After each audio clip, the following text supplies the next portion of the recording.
Hi, and welcome to Musicians Hangout with your host, Crash Fistpipe from Hidden Noise and Fiddle Butterfly, and Maxine Maxwell from the Maxwells. Hey, everybody.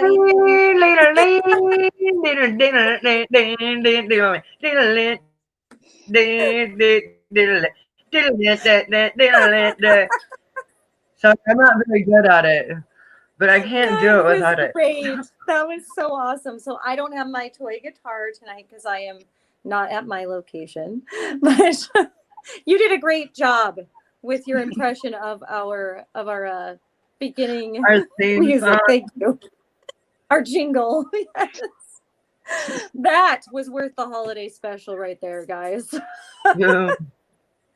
All right, welcome to Musicians Hangout, guys. I'll go over our mission statement and then we will introduce our guests that we will have for you on the eve of Christmas Eve. All right, so Musicians Yes. Hangout mission statement is to be part of a revolution to create friendships with other artists and build a community network to save music.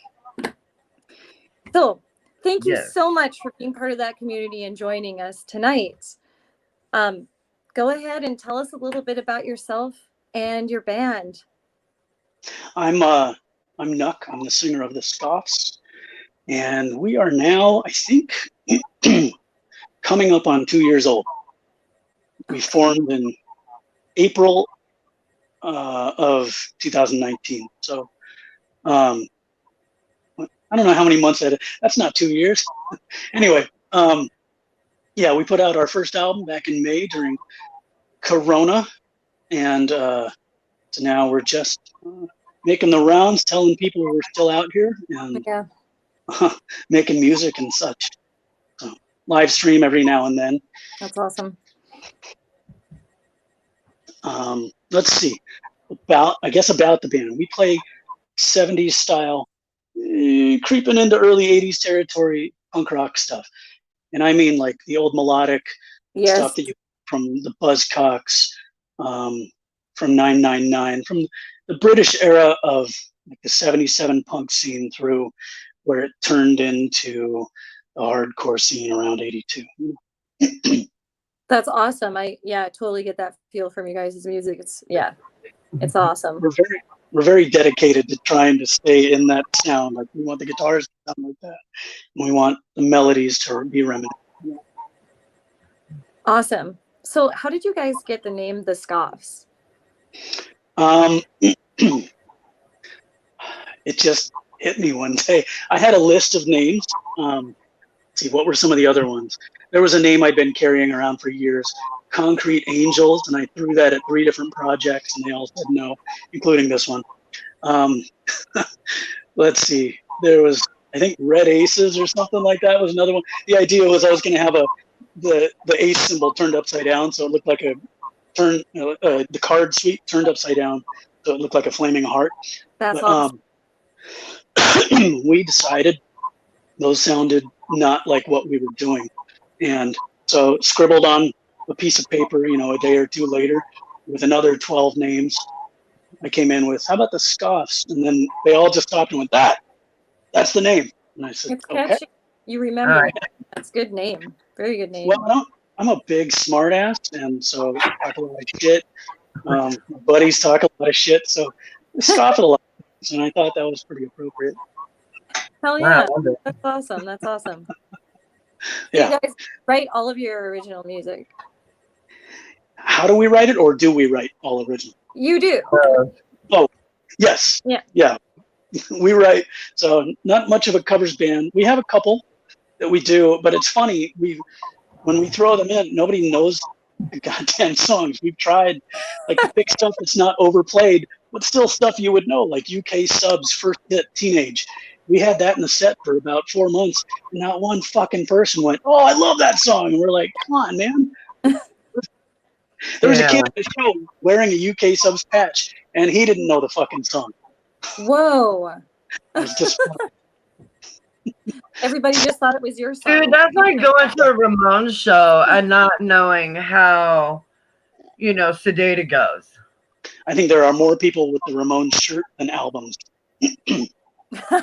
I totally believe that. You're right. I don't even know if the younger kids these days even know who the hell the Ramones are, or if they just think, oh, that's like a cool shirt. It's vintage.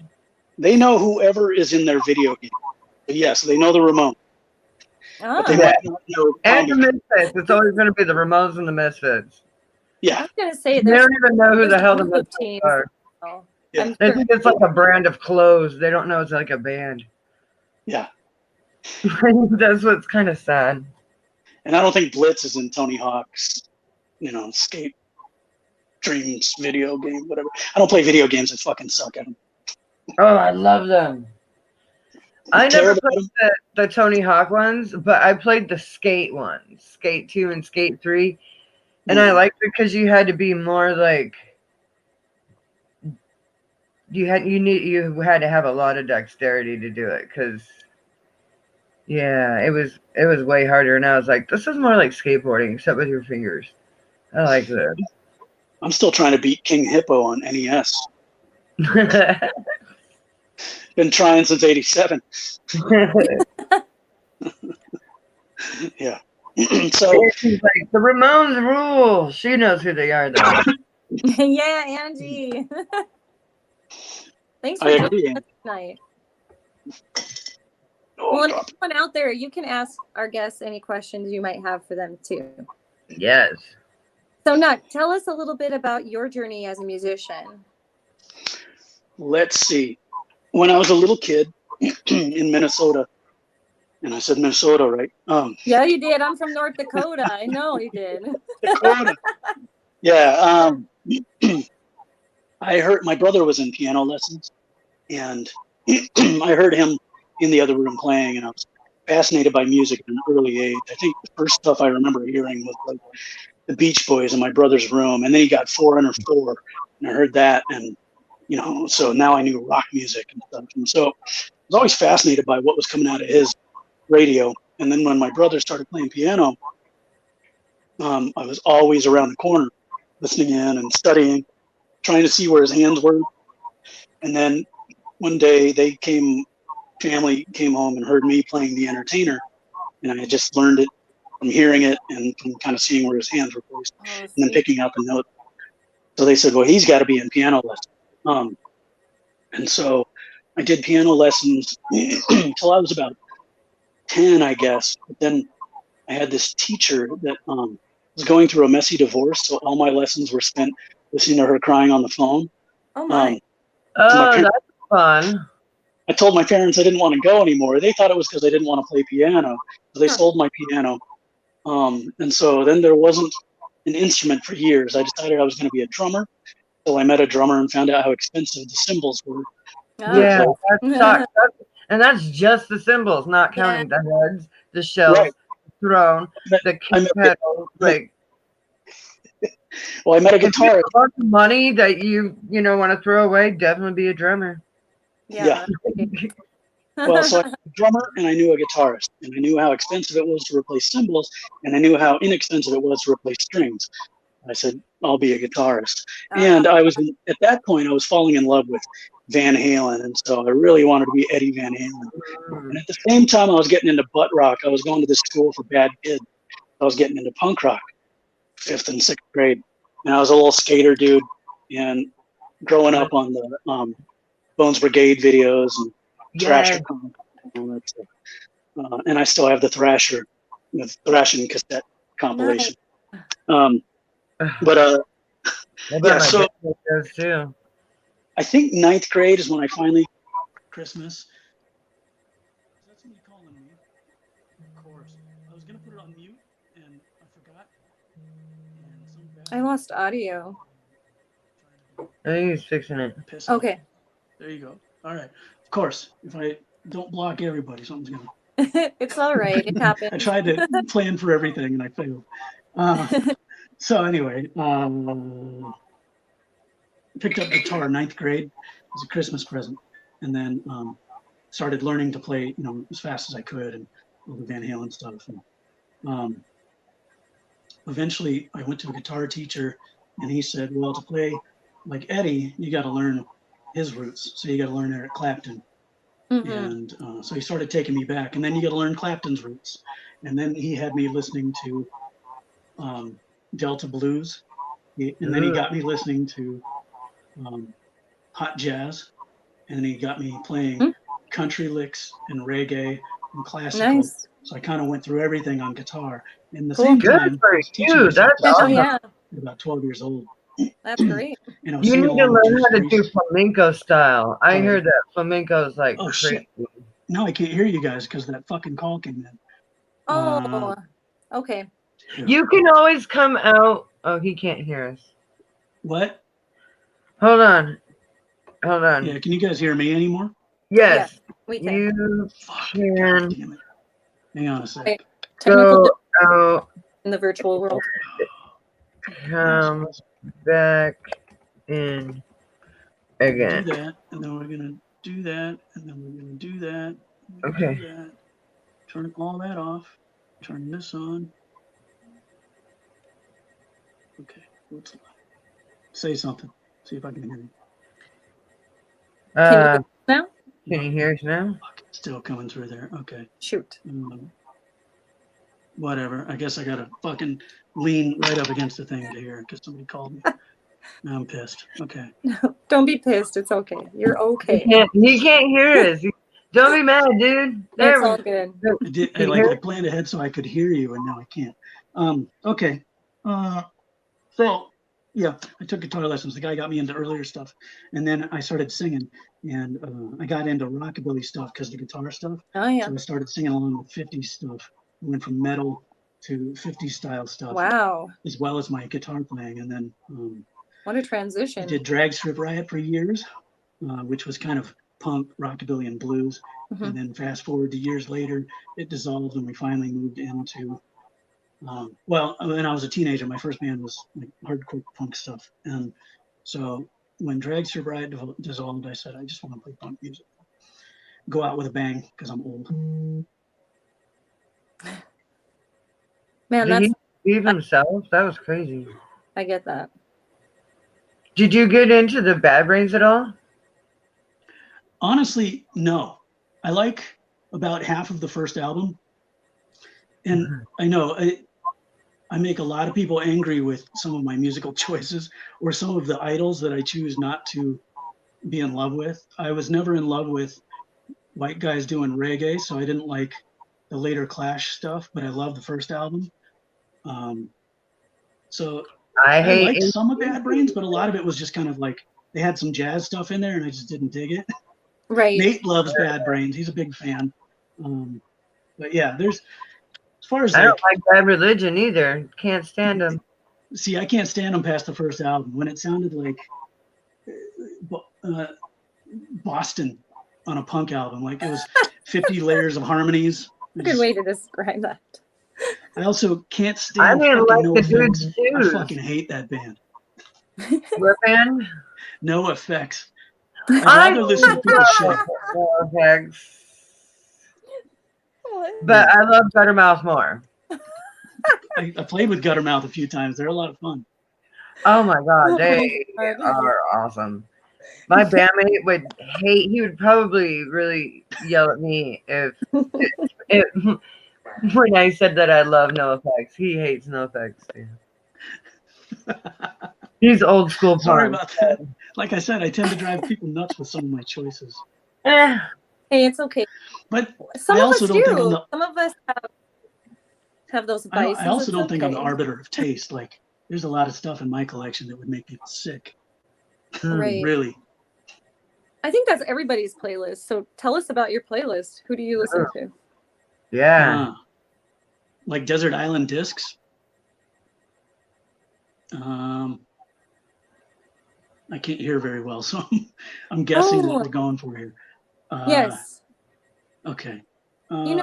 If you sign out of the link and then come back in, sometimes it resets and you can hear us better. Okay, let's try that. Yeah. I'll Audio be right back. improve. Let's try it. No worries. No worries. We do this. Musicians Hangout. It's always something technical. Well, we're at a distance, so. Let's go. Happy Yule. Cheers.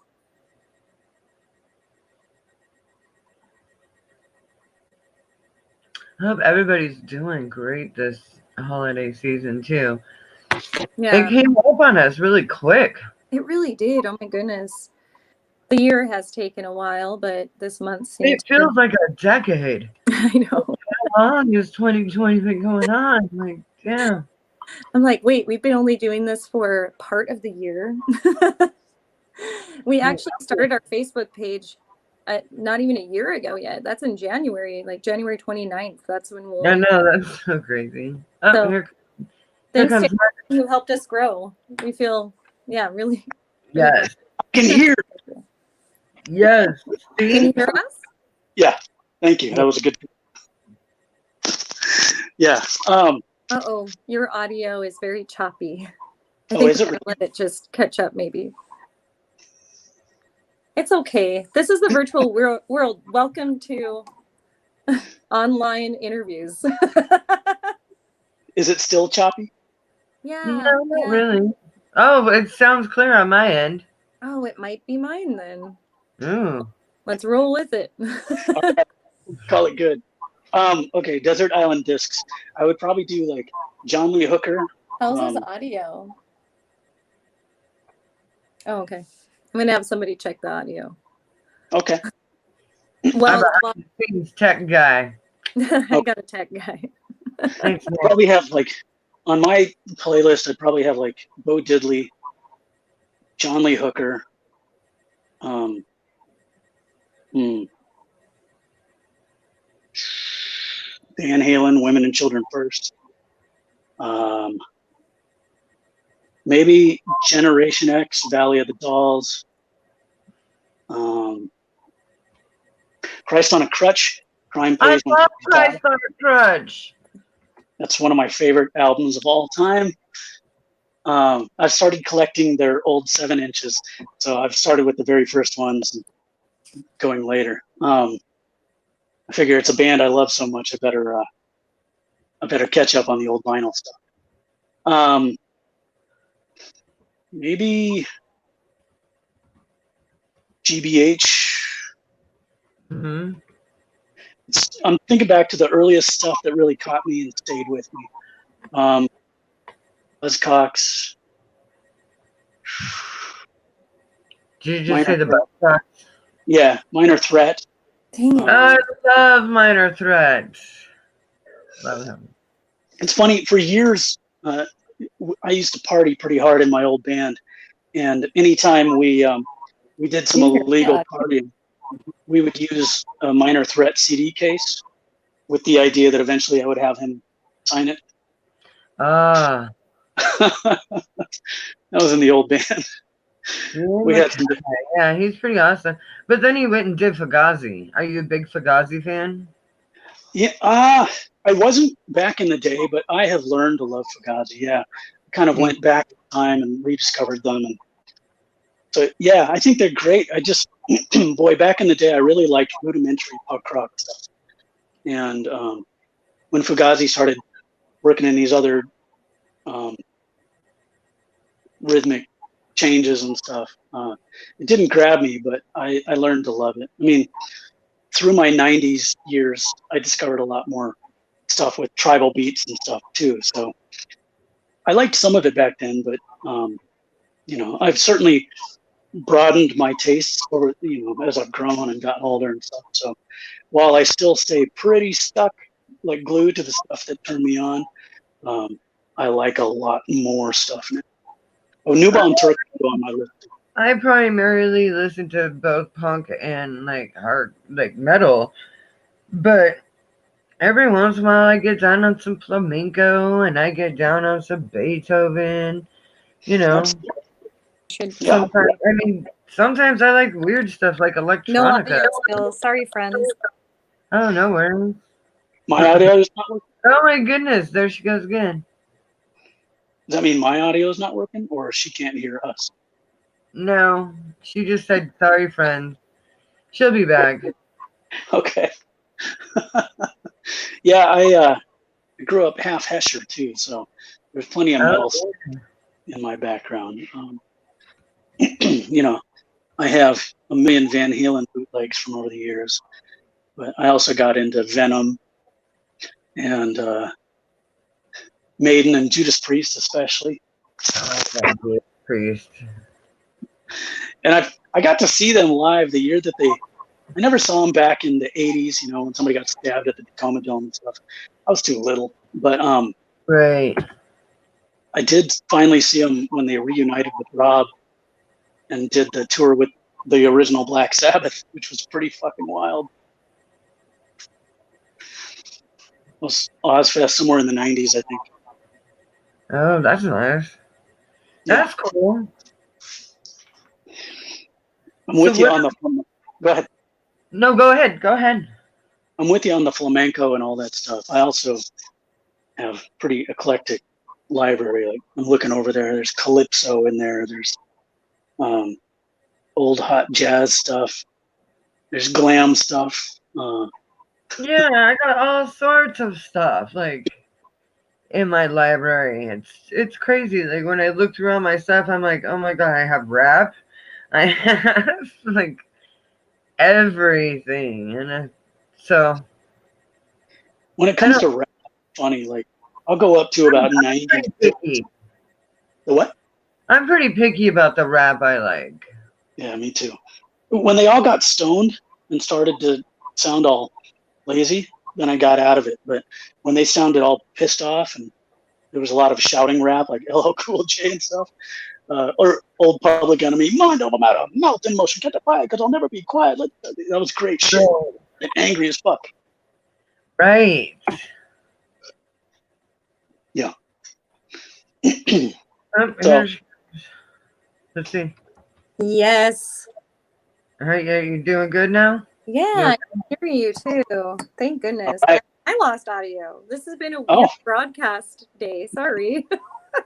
That call took everybody down. I don't even know who it was. They know who they are. Yeah, right. Yeah, whoever did that, you know who you are. You're in trouble. I'll call that number afterwards. You're gonna be like, dude. Yeah, come on now. It was a 206 number. I don't have any deliveries coming, so I don't know who the F it was. Well, the connection too. You know, we're all far apart. Like we're not within a 20-mile vicinity. No, where are you located at? Yeah, where are you? Oh. So not too terribly far from me. No, I've been here over a decade in the same apartment. Once you live alone, you just really hard to convince me to go anywhere else. Yeah. Once I got rid of roommates and stuff, I was like, oh man, I like just having my own schedule here. Yeah, that would be nice. But yeah, I'm smack dab between U Village and U District. I can either walk up to the bars, walk down to do the shopping thing. Nice. What venues do you go to, and where do you play? So when it's you can find me at the Kraken a lot because it's up the street. Basically. Oh, nice. It's it's a mile or two uphill from me, so it's good. I have to work for my beer that way. Hell yeah. And makes it that much sweeter. Good way to look at it. Yeah. But where we play, I mean, when the Scoffs formed, we booked our first show before the songs were done. So I was finishing lyrics the same day of our first show. Wow, that's some ambition there. Yeah, we played our first one within a month of forming. Wow. That's awesome. Our songs came together really fast. It was really kismet with these guys. So sometimes it just all comes together, you know, like. Dude, that's how it was with me and Hated Noise. Like as soon as like my first audition, like it took me a minute to get the beats, but once like I got it, like Russ and I, we just click. We click musically. I get that because I do too. So like as soon as we became a power duo, we wrote 6 songs in like a month. It was like boom, like it felt so good to just write with him, if that makes sense. Yeah, in 6 weeks we wrote 6 songs and recorded. Mm-hmm. So But So that, when was, you, but that Maxine, was after learning like 20 of their other previous songs. So What was that? I was wondering if you guys were, if you were a 3 or 4 piece prior to becoming a power duo, and if you, so you already had bands. We had a few bands. We were usually a 3-piece, and then, Max went for his master's degree in psychology, and we not like psych. psych. So yeah, when he went for his master's, we decided to just practice together and see where we went, because schedules were crazy with other people, and working full time, it was hard to get together with others, and we just decided to try out the 2-piece band, and we love it. Like, it's fun to go, and we make a whole weekend of it. We go camp, and we have this VW bus that we usually take. We're remodeling it now, so she's in pieces. We're going to paint her over the winter and have her back, and hopefully in the summer. oh my god, it seems like it's been like 4 years since that project started. I know, we just started. 2020 has just been the longest year in history. Jesus. So yeah, because we can make a whole trip of it. Like, it's a cool thing to do as a couple. It's like a hobby. So we get to go camp, meet new people, play music, and talk music with other musicians. Well, Hated Noise technically right now is a duo, but yeah, you are, and we are okay. Like, it works. Well, some of our songs require a bass player, though. I get that. So, that's where the pedal comes in for us. We're really, so, yeah. So Remember, it's power duo. Power duo. Yeah. I don't think Russ would like to be called a power duo. Well, no. Super punk, like, we're more like the grunge metal, so power duo works, I guess. Yeah, we're more of the like in your face political fuck off punk band. Yeah. Like cool. old 80s, Don't they tend to call every punk band with 2 members garage punk? And technically we are garage punk, because there you go. That's the best too. That's the best. That is where our band room is in this room inside the garage. Sometimes that's where it's got to go. At our bandmate's house. So technically we are a garage band, a garage punk band. That's hilarious. Skull. Cheers, my friend. So the dudes in the Scoffs, I knew those guys before we formed. I had played with Rob in a band called the Graceland 5, which was all Elvis, all eras of Elvis. Oh, that's stuff. cool. It was insane. I swear I've heard that before, the Graceland 5. I've heard of them. We did all right. This is how we played with Guttermouth, and we played Showbox and stuff. We used to do Elvis finals every year. Whoa. Crocodile, EMP and stuff. I bet you know our friend Steve Unger, right? Yeah, the name is familiar. I don't know him personally. He's an Elvis impersonator. Yeah, he's a bass player from. And his sons are in the band Sin Circus. Oh, okay. And he's the bass. Oh, that's what you were going to say, Mac. He's the bass player's dad. Gotcha. But he is the bass player. He is a bass player also. From Metal Church. Yeah, from Metal Church. Yeah, Sweet. that's right. Yeah, so he does Elvis impression too, and he does fairly well with that as well. So, man, if he could combine Metal Church and Elvis impersonation, that should happen if it hasn't already. I'm pretty sure Unger tries to do that. That's a request. Or do that as much as possible. If not, Steve Unger, I'm calling you out, buddy. And do it. Doing this. Do it. Combine the two. And Derek Unger, you make your daddy do that. Please. That's right. Melt Church. Calling in favors, guys. So I played with my dudes. I played with Rob before. I knew he was a killer drummer. Gabor was in this band, Sledgeback.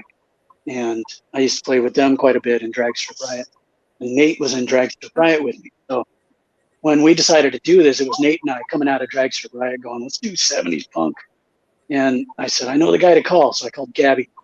And he said he had already hit me up saying if I was going to form a band, call him, play guitar.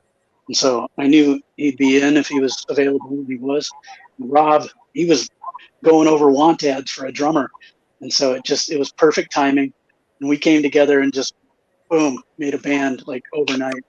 And then, so you asked where we play, and that's how I led into that. It was like, so we started at it used to be the one on East Lake. It used to be, it's Victory Lounge.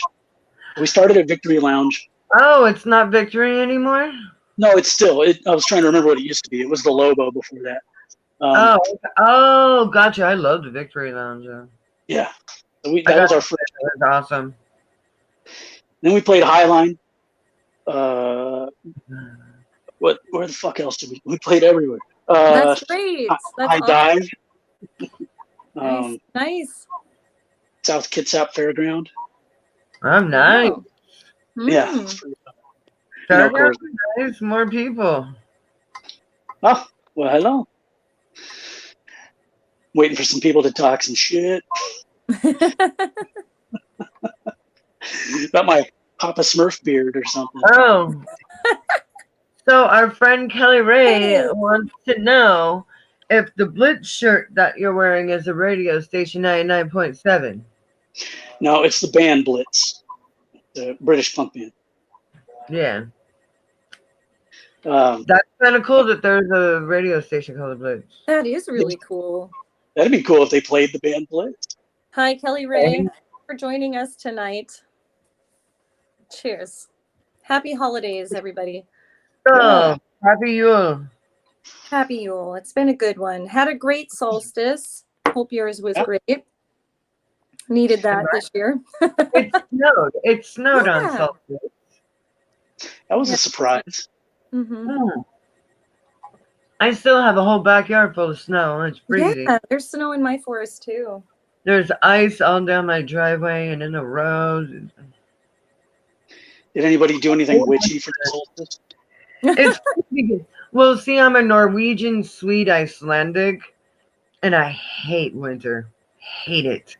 Just hate it. I hate being cold. And it's funny because, like, those are like the coldest nations. I know, right? Oh my goodness. I just, set my intentions and do yoga. Nate wants to know. I don't know. What are the chances that Nuck is wearing pants? Are you wearing pants, Nuck? No. Slim to none. The chances are slim to none. Oh, I love that answer. That's like the best answer. And they do. That's how well they know you. Yeah. Oh my goodness.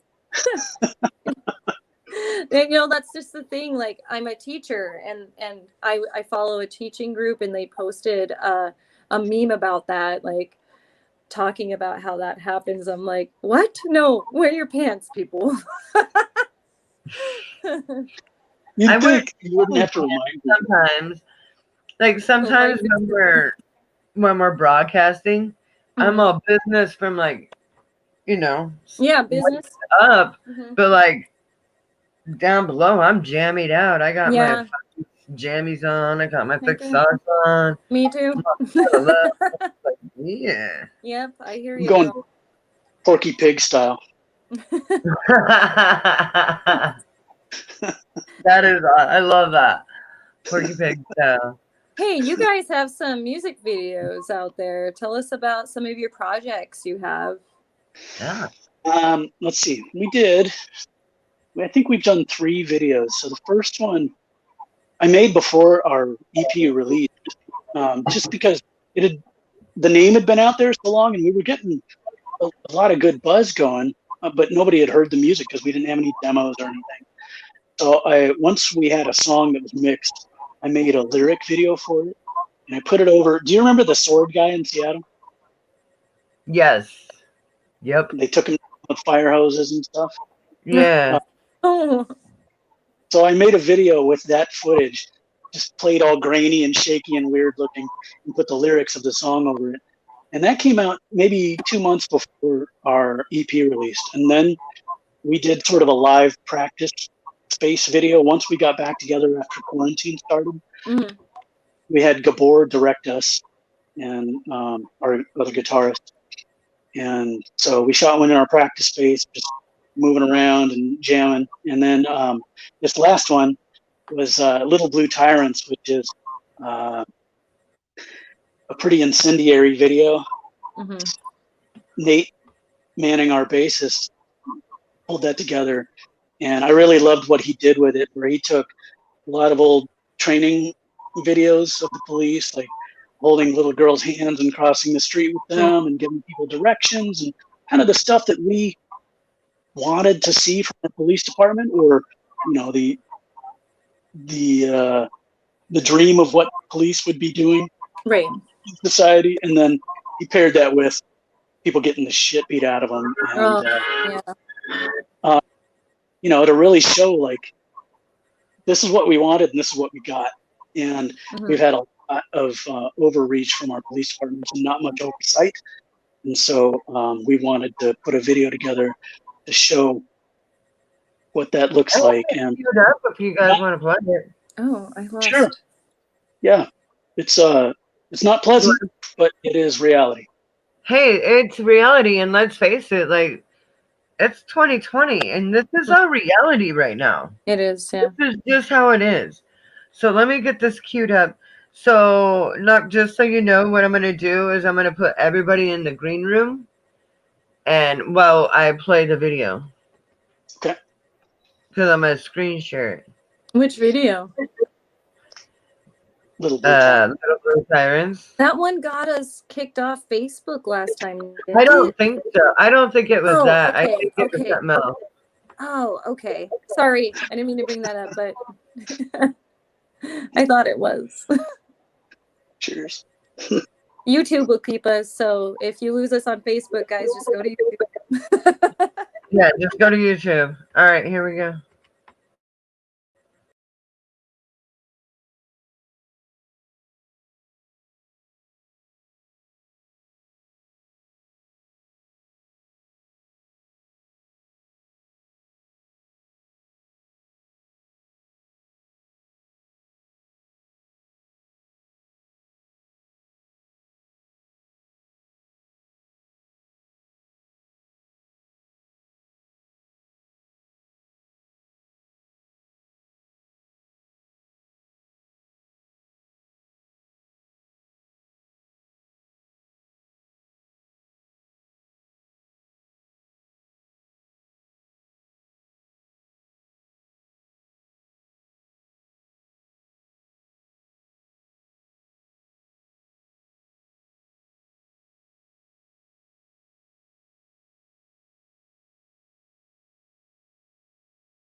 Hello, we're Looks experiencing like, technical difficulties. well, yeah, it looks like YouTube just decided to quit.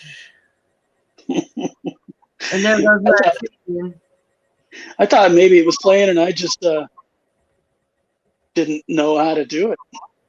No, it was, I don't know, YouTube was being dumb. And then my internet was being dumb. Well, But yeah. It wouldn't be Musicians Hangout if we didn't have some weird technical difficulties, as usual. And somehow, for a couple drummer chicks, like, we get it done. it goes. Yeah, are you gonna sing some? Little blue time. Are you gonna sing for us? Yes. Or I'm with little blue tyrant. That's how the video would have sounded. Oh man, you can totally do a song if you want. Yes, please do, please. I am in my apartment, so it'll drive the guy upstairs crazy, but maybe, let's see. Okay. Never, just be like, dude, bro, whatever. You're Okay. stuck there just stomping around. You're on a show. One song wasn't gonna kill you. All right, that song. Let's see.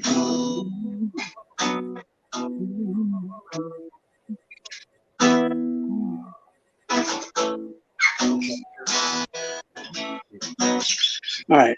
Here comes the little blue man with his little tin star and a gun in his hand. He's gonna knock your block off if you don't do what he says. There goes another young man with a lesson to learn about making a stand. Don't you know Blue means to man your total respect?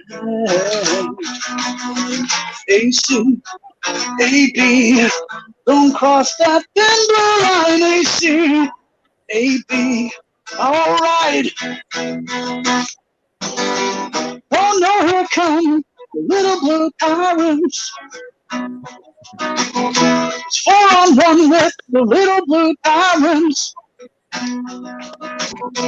Watch yourself around the little blue tyrant, or bang bang you're dead. The little blue tyrant. Oh no, there goes another young dad. They shot him 7 times, even though he complied. While his wife and kid watched him blow him away. Hey, hey.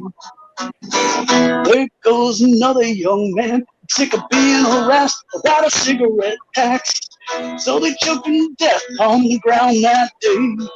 Hey, AC, AB, don't cross that timber line. AC, AB, all right. Oh no, here comes little blue tyrant. It's 4-on-1 with the little blue tyrants. Watch your nerves around the little blue tyrants, or they'll protect and serve the little blue AC, AB. That's right. Dude, that was awesome. Dude, that was great. Oh, that was awesome. Yeah. Oh man, that was That's fabulous. just like the softer core version of our song Officer Friendly. Because we renamed it after the whole George Floyd thing. We renamed it Officer Friendly, I Can't Breathe. So Yeah, it's, you know, that song was written, I guess, April of 2019. And you think about it, like, and then the June 2020 thing erupts, and like, man, like we had no idea that that was going to be the theme of 2020. You know, it was just kind of like I was fed up with police corruption and police brutality back then, and I'm still fed up with it. For a long time in history. Yeah. Oh, wow. We and it's kind of, I know it's kind of strange to hear a song that's that kind of pop hooky, dealing with that stuff, but the purpose behind that was to make an earworm that would. It is an earworm. Get in your head. Very successful. If it's an earworm, yes. Yeah. So that was on purpose. It's great. It's great. I love Yeah. that song. It's catchy. And it's written for the times, you know. And I'm shocked you wrote that last year. You know, like I thought you guys wrote that this year. That kind of makes No, and the video was crazy because the video, we're making a video for a song a year old with current footage that matches up exactly what we're singing about. Yeah. We've got a new EP recorded too, and so that's what we've been doing during quarantine. We went in and recorded. So. Drop new Good stuff. Good time to do it. I mean, you know, those bands that are recording right now, we're gonna come out with some crazy shit. You know, when this opens again. So be ready, everybody. Boom. Everybody's pissed. You're gonna hear everybody's best stuff come out with this. Yeah. All the albums are angry. Yeah. Or sad. Yeah. There'll be a lot of suicidal albums on the goth side. Yeah. Oh man, shit. Man, I can't wait for saddest album ever. You can't what? Sorry. I can't wait for this year to be done. I'm waiting for 2021. I'm like so ready. Yeah. Yeah. Hoping for better. It's funny that we assign so much weight to the year itself. I mean, yeah. It was the worst year that I can remember in my history. Was it the year, or was it the culmination of everything from 2018 and 2019 coming together to a head? Yeah, it could have been so many things. Like everything just perpetuates, you know, until it comes to a detonation point. Yeah. So I think 2020 just is coincidence that it just happens to be the detonation point of all the shit that has been stewing for underneath and decades, and you know, so boy, was it a garbage year. I know, right? Oh man. And you know, let's end it with the presidential election. Yeah. Yeah, really, yeah. That mother ever up. Shit. So yeah, you've got some new music coming out, and it's been inspired by our times, I guess. Some of it, yeah. So we have a song called "I Want to Quarantine with You." That's great. I love that. Oh, please tell me this is a love song. Sort of. It's a modern day love song. Let's see. Fair enough. I'll give you one line from it. It says, "Yay!" Or you could play it. We don't care. Go ahead. I'm trying to remember how it goes now that I've had that giant beer.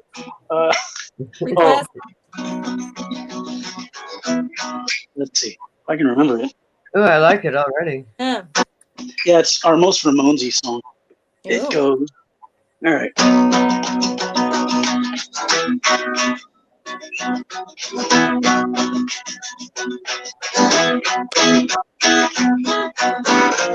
I gotta stay inside. Think I'd rather stay inside with you. If I gotta sit at home, guess I'd rather sit at home with you. Why don't you come on by if you've got nothing else to do? Because I want to quarantine. I want to quarantine. I want to quarantine with you.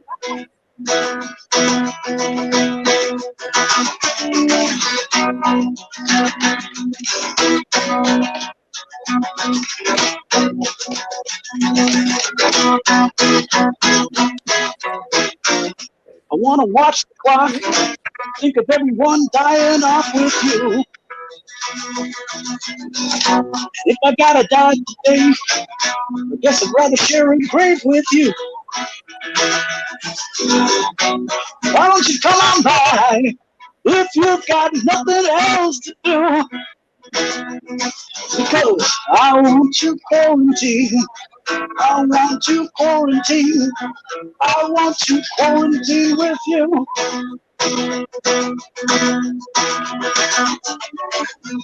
There's a solo and some stuff, but that's the gist I of love the. that. I hear like a lot of Elvis in there. And I don't think I can help it. It's to throw That's the one. awesome. I loved it. Thank yeah, you. Yeah, I'll try and not to keep actually, reading that song actually gave me an idea of now I want to write a song about hoarding toilet paper during lockdown. That's Like I know. I actually texted my bandmate. I'm like, I want to write a song about hoarding toilet paper Like, during who's lockdown. got the shits? Yes. Oh man. Who has the shits that And bad? then when like Governor Locke like ordered the Get a second bidet. one, what was the first thing to go? That goddamn toilet paper again. Like, what is it with you people in the toilet paper? Oh, I think Christ on a building. crutch. Do you remember the forts you would build as a kid with towels and chairs and stuff? I think people were just building forts. Dude, like, I could have seen like before October because a lot of mummies. I expect to see a shit ton of mummies out there. I did not see as many toilet paper mummies as I would have thought or expected with all y'all hoarding up the toilet paper. maybe someone was going to do that, and then they thought that that might go very poorly if they were out in public. Dude, it was so bad we had to have our roommate's mom buy us some from the internet and send it to us from I Texas. remember that. I offered to send you some because I could still Yeah. get some in Squim. Like, Yeah, that's ridiculous. All of Lake Stevens, no damn toilet paper. No paper towels, no wet wipes, no baby wipes, no nothing. It was ridiculous. that is. City got bad over. Yeah, no. Dude, I was thinking about washable sponges at one point. Just like, you I got made me lucky. the choice. I made a Costco run right before Rona shut down, Oh, not knowing that this was going to happen. I just happened to have gone there. I did that too. I had my pack as well, so I was like, heck yeah. Well, yeah, I thought that I'm was out. all dandy, but I expected, like, when the toilet paper came back into supply, that, there would be some left. No, Yeah. no. Took a while. It did. No, it was like on layaway or something. Like rain checked it all out. Like, That's the thing.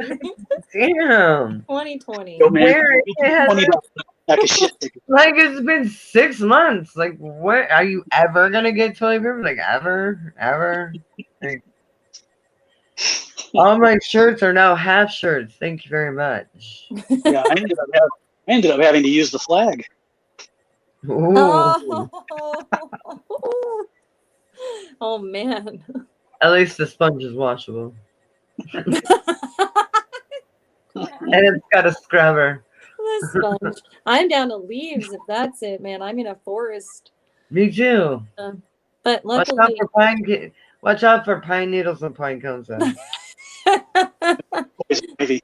be like a sponge or nettles. You don't want nettles. Ooh, nettles are fun. I bet that's fun.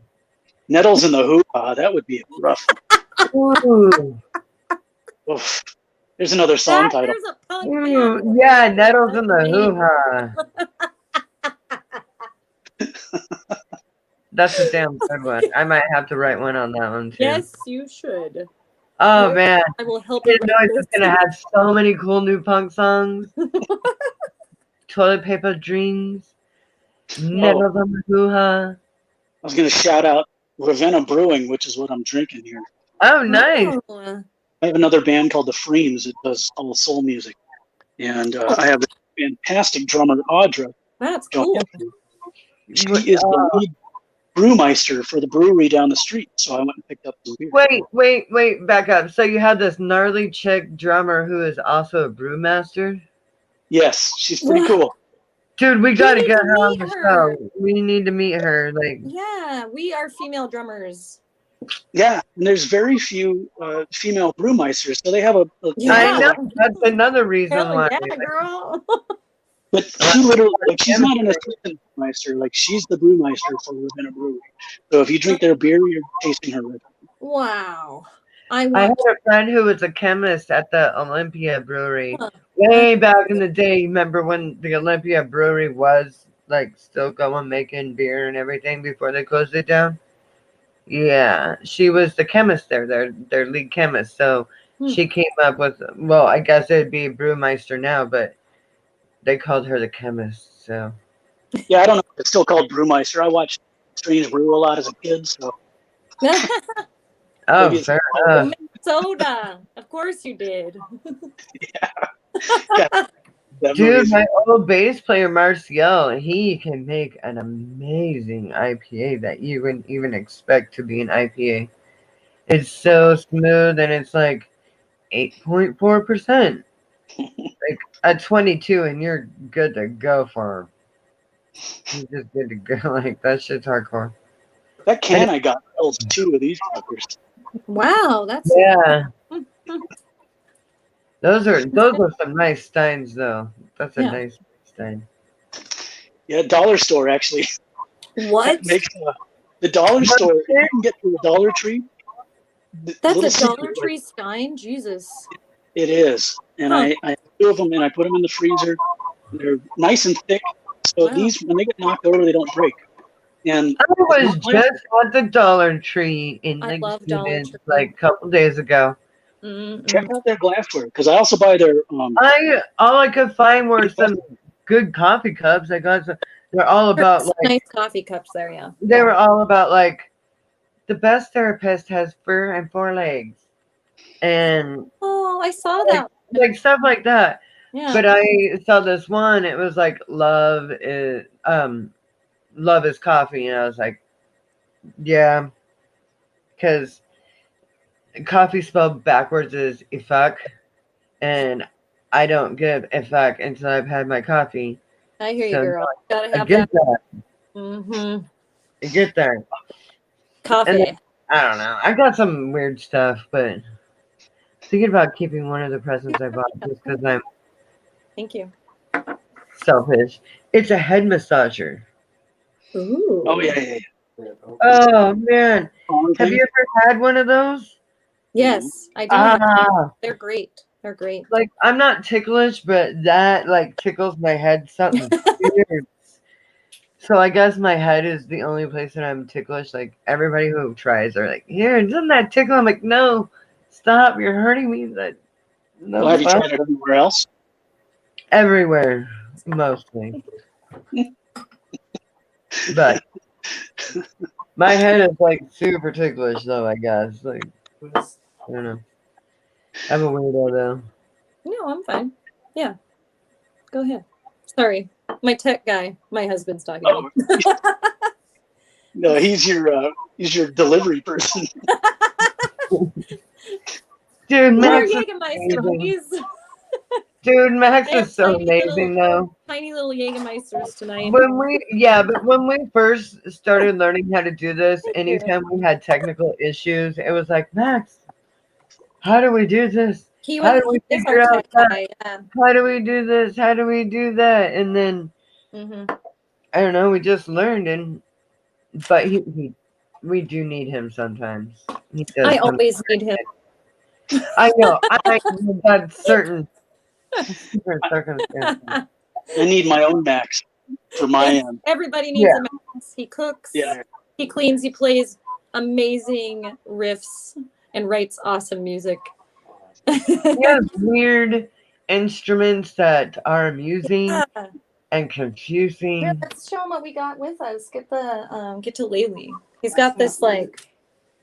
He's got this. The ukulele. Yeah, so that's Is what. that what it's called? They have this thing. They have this thing. It's an Indian like from India, Indian banjo. Mm-hmm. And what it is it's like these wires with a key. There's keys on one part of it, like And his like Laylee. a keyboard, and then you strum it kind of like a harpsichord, but not at all. Was that a six-string ukulele? It's a like a ukulele, but it has 6 strings like a guitar. So it's like guitar-lele. If you capo the 5th fret on the guitar, it's the same tuning. Yeah. Well, Bring it. I don't know. Oh, okay. But like songs like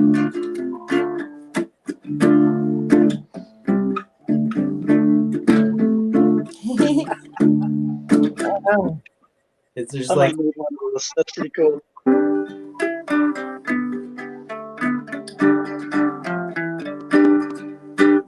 it's just a fun little guitar.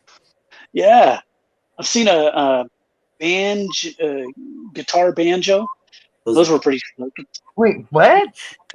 Yeah, it's a banjo tuned like a guitar. It's like string. See, that's what I should get you next. I don't know. I wanted to get him a guitar for Christmas. He's like, I have all the guitars I need. And I was like, I want to get you a guitar.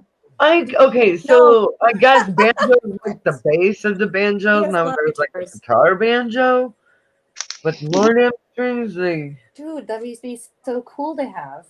do you still have to play that open, the top string open? I mean, if you tuned it to be an open string, but it's tuned like a guitar.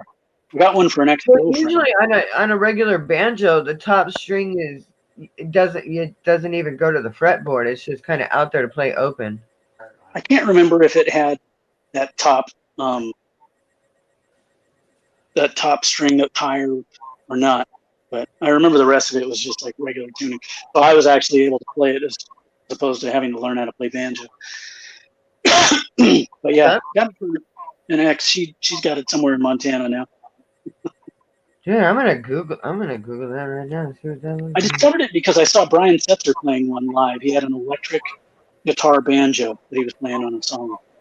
And I thought, whoa, I didn't know those existed. I got to check that out. Oh yeah. I love Setzer, by the way. Amazing guitarist. Oh yeah. That's sweet. He's really like, he's not as celebrated as he should be because the guy, he's he's pretty incredible when you listen to some of the jazz stuff he's done. Mm. I don't know, he goes into different territories, but he's just kind of seen as that Stray Cats guy, you know, or that cheesy Christmas album guy now. I guess I don't listen to his Christmas albums. Man, everybody's got to have one. That's how you make your money. Yeah, That I'm gonna merch, go with you Mariah guys, Carey. right? The Scots have merch. I know you do. Look at Oh, that. They do have a 6-string banjo. Yeah, that's what you were looking up. I was like, she's looking something up. I'm looking at this banjo thing. Hell yeah. Check out Sweetwater because they have really great I prices. love Sweetwater. Sweetwater, yes. Yes. You know, Sweetwater, Sweetwater. our appointed salesman called us like shortly after the Thanksgiving holiday just to check in and see if we needed anything because we usually order every year and we didn't this year because we have everything we need. Which, wow, I said that doesn't usually happen as musicians. Now something's going to happen. And yeah, checked in to see if we needed to order anything and not yet. So maybe another cymbal. Yeah. They're cool about that. They call it like my guy called me too, and reassure me it was like a small company, like he signed guy to me, and so any issues I had to call him directly and all this stuff. Yeah, cool. Yeah. Makes me want to tell people to go shop there, like I did. Yeah, exactly. Yeah. So let us plug Sweetwater because they're amazing. And right now they have some amazing holiday sales. That's why we usually wait until around Cyber Monday and just before Christmas to order music equipment. That's when we order all of our music equipment we need because that's when the killer sales are. Seriously. Yeah. Except, yeah. I went and bought a bunch of stuff this year just for myself. I don't know why, but you got to. I could have put it on a list for the family, but no, I just ended up buying a bunch of stuff. I wanted it when I wanted it, right? You know, I settle now. That's your Christmas song right there. Yeah, right. I want to settle. Good. Need it now. Oh my yeah. God. I wrote a Christmas song in my old band, Dragster Riot, and it gets played on the radio. What? At least the EXP pretty often. That's great. That's really cool. Well, it's called "I'll Be Broke for Christmas."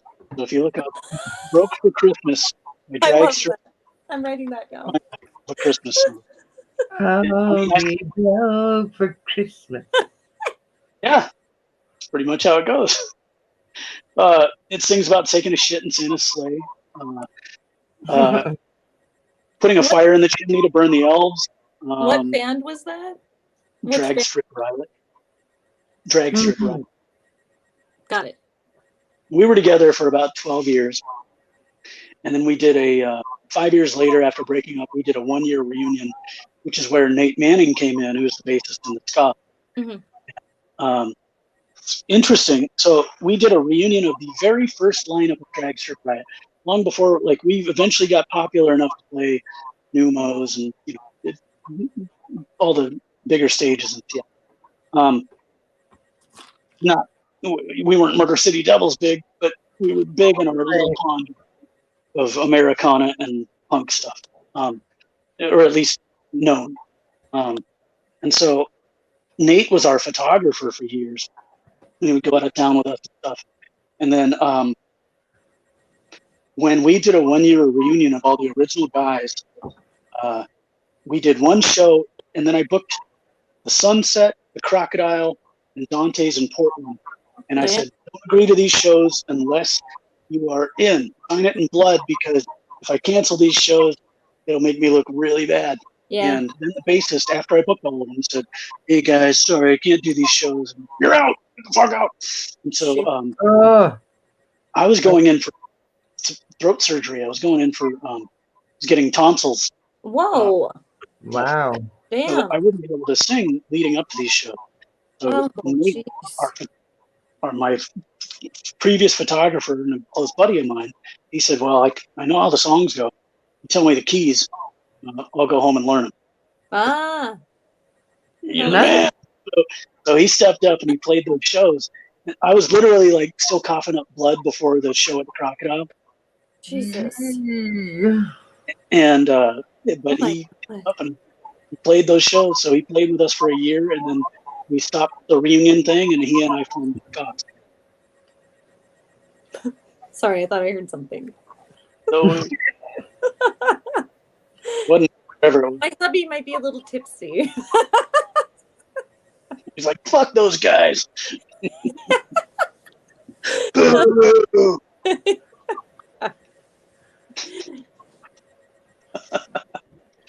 Well, dude, I'm so glad that you found a bass player and that obviously everything worked out, because you guys have great reviews around the city, like yeah. your music. So Yeah, I've been real pleased with the response to our stuff.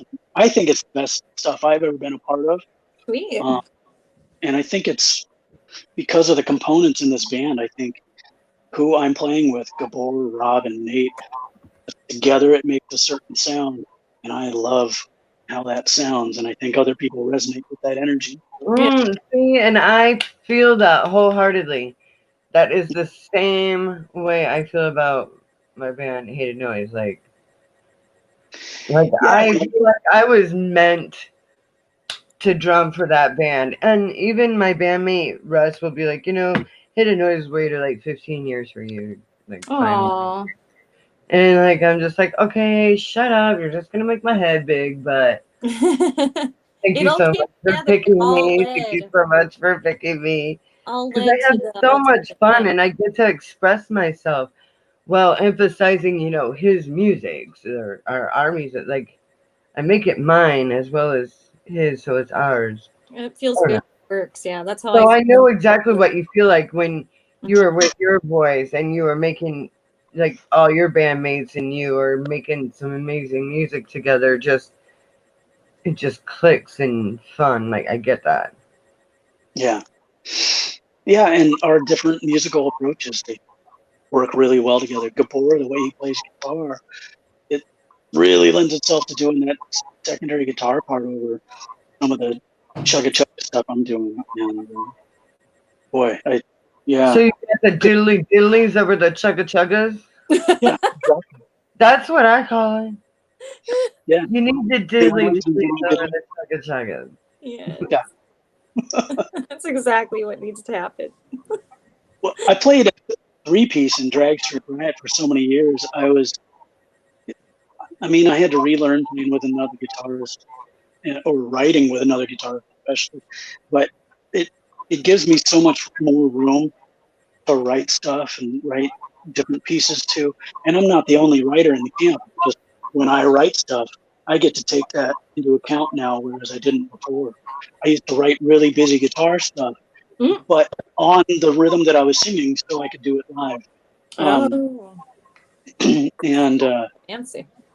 now, yeah, exactly. Now I can write that guitar part for somebody else to play, and I can just write a simpler one for me. Or I just come in with the rhythm stuff, and I go, Gabby, what do you think of this? And he'll add something to it, and it becomes something. So I have a question. Is it easier to write your lyrics to like the downstroke of your guitar riffs? Or maybe the upstroke? I don't know. Maybe you're an up down guy. I don't know. I can't play bass because I also play bass. I can't play bass and sing, but I can drum a damn heart out and sing anything I want. You can. That's what I do too. Yeah. And Well, I just want to know, like, what's your magic on that? Like, how did you teach yourself how to do that? So to teach myself, I played along with the Ramones 24 hours ago to the rhythm. Uh-huh. So it's syncopated with the melody is syncopated with the rhythm of Downbeat. both the drum and the guitar because he's going he's hitting on that. Okay, but see, my brain works differently when I'm playing bass versus when I'm drumming. Oh, I'm sure. When I'm running, my body needs to focus on a lot of different things going on. Like I have several different timings going on, not just up, down, and notes or keys or whatever. So But I wonder. So imagine like Little Blue Tyrants. I go before the beat. So it goes, here comes the little. Essentially, like. Oh yeah. Here comes the little blue. So instead of like 20, 20, 24. Oh. Nope. And I think I tend to write that way a lot more often, just right in front of the beat. Mm-hmm. Okay. No, I get that. I get that. I'm gonna have to work on it. I'm not like I just learned how to drum and sing like last year, so and I've never been able to like sing and play any other instrument, so So once you get the hang of it, it's good. That's how we could be a power duo. Like I can sing and drum at the same time, so it worked. How did you teach yourself?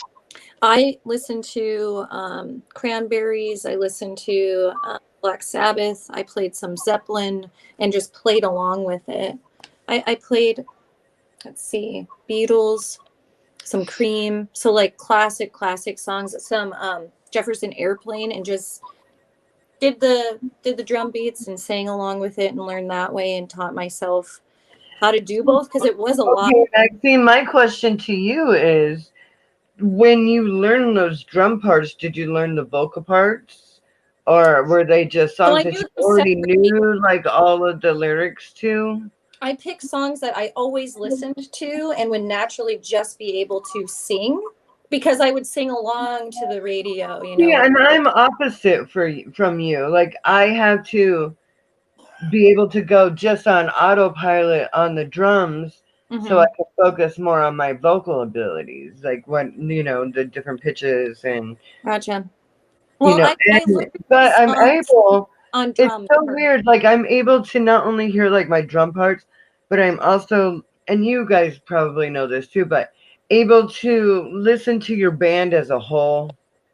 You know what I mean? Listen to your parts, listen to their parts, figure out where you are. Because we just had that doctor on our Women of Audio show, and she was telling us that musicians think analytically. Yes, and that's whereas non-musicians think sympathetically. So we analyze all the beats that we hear in music. Doesn't matter if you're playing it or listening to it or seeing it. We break it down. Mm-hmm. Just it's just who we are. That's our Like that's I our was craft. able to break it down. That's our craft. Like If I- that's what makes us musicians is our ability to break everything down. But we are also sympathetic listeners because we can listen to it as a whole. Mm-hmm. Now, non-musicians, they can't think of it analytically. They can only think of it sympathetically. So, yay Well, for I guess that's what I do because I would learn the percussion of all of those songs and I already knew how to sing them. So I just combined them and then started writing our own music. And it was way easier to write my music to my own drum beats, if that makes sense. Like I'd rather that play makes my perfect own. sense. Yeah. When like our new stuff, I actually when I'm writing the drum beats, I always am like, well, wait a minute, I need to be able to sing my parts while I'm drumming this part. Mm-hmm. So no, that makes totally sense. That Well, makes total eventually it will become such second nature. And I've been doing this for 10 years. So I remember a year or two into it, it was very challenging. I had to stay super focused. You know, I couldn't have a right.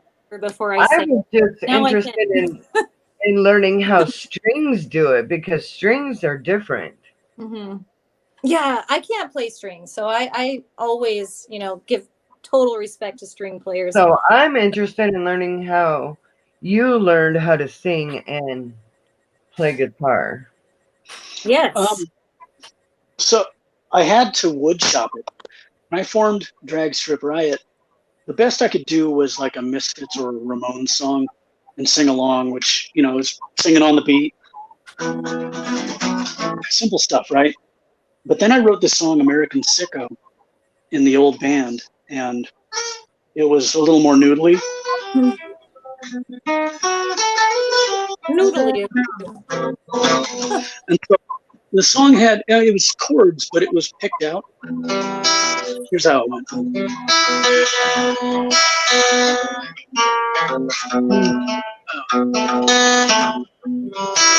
I had to sing over that. And so I sat there for, I think, a couple months after I wrote it, just playing it every day and trying to sing over it. I'd written the lyrics separately to it. Now, do you match the vocals to the strumming pattern? No, that one, I just sang over it like a slower. I went, I'm outside your house, it's late at night. I was drawn to you by your bedroom light, and I'm seeing things you're not supposed to see. I'm feeling funny feelings stirring inside me. And so yeah, I had to learn, like, because it's not necessarily to the rhythm of the guitar, just sort of in there and flowing over the top of it. And so that was a new thing. When I think about like Cool.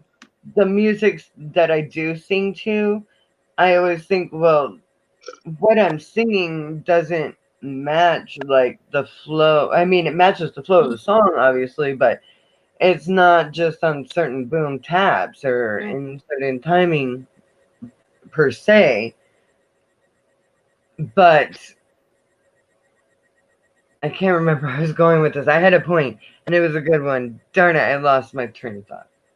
Well, I would say once I unlocked that in my brain with that song, then it kind of opened the door for me, and I was just able to carry on singing and playing, and I never really struggled with it again. I don't struggle with it now.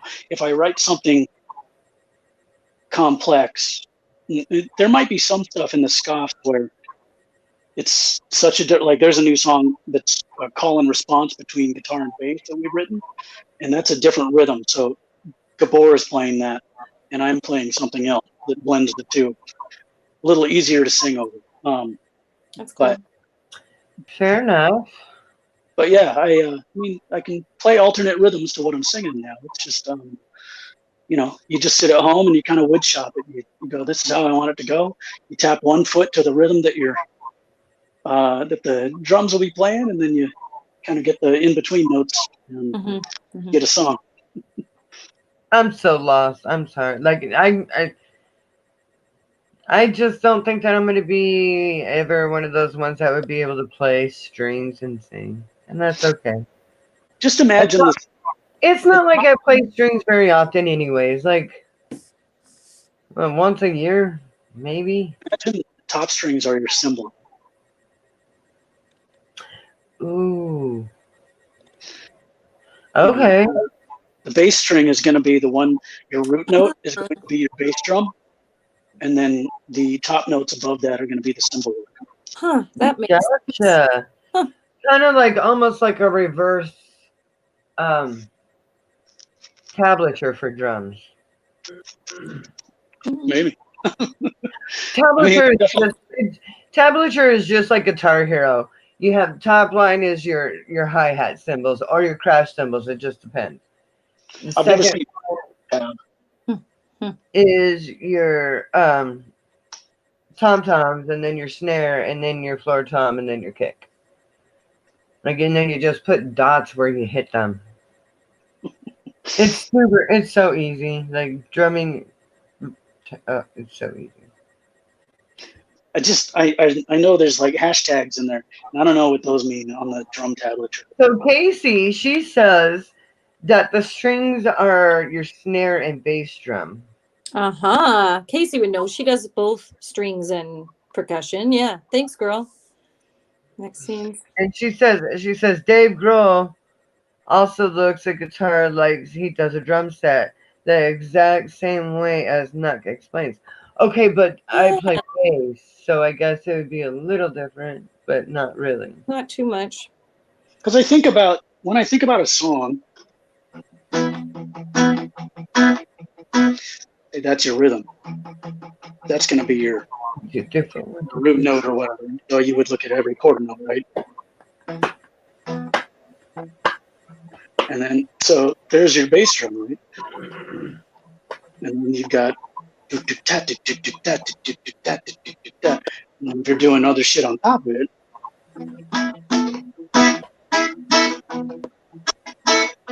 it's going to be some other accent, right?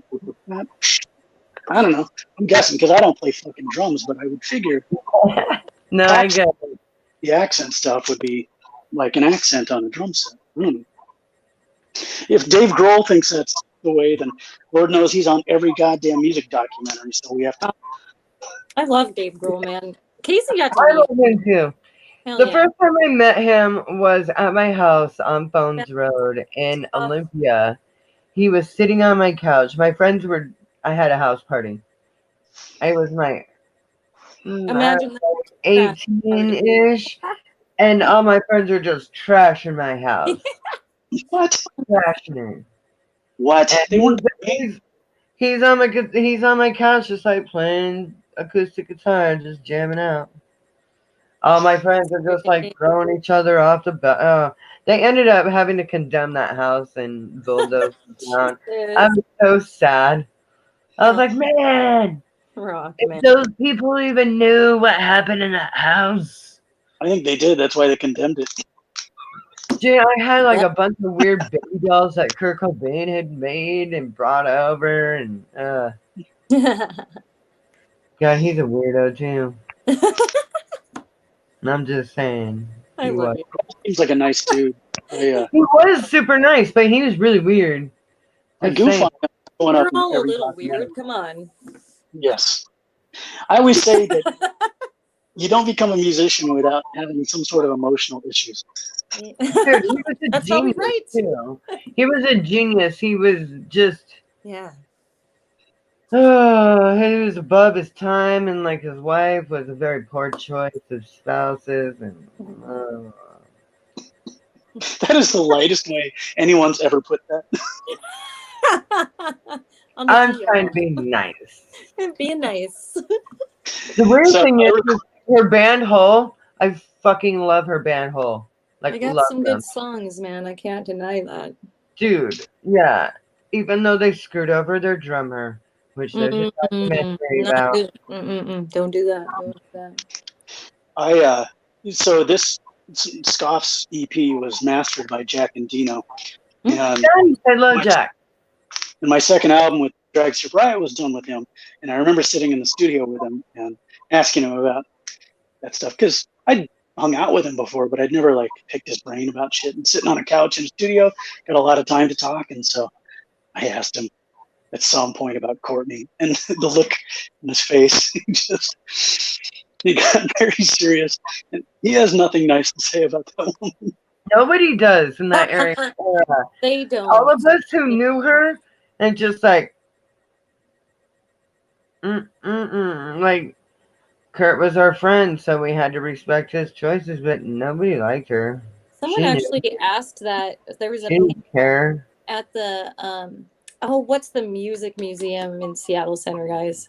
The MP. Thank Pop. you. So EMP, we went to the VIP night of the Nirvana exhibit opening, and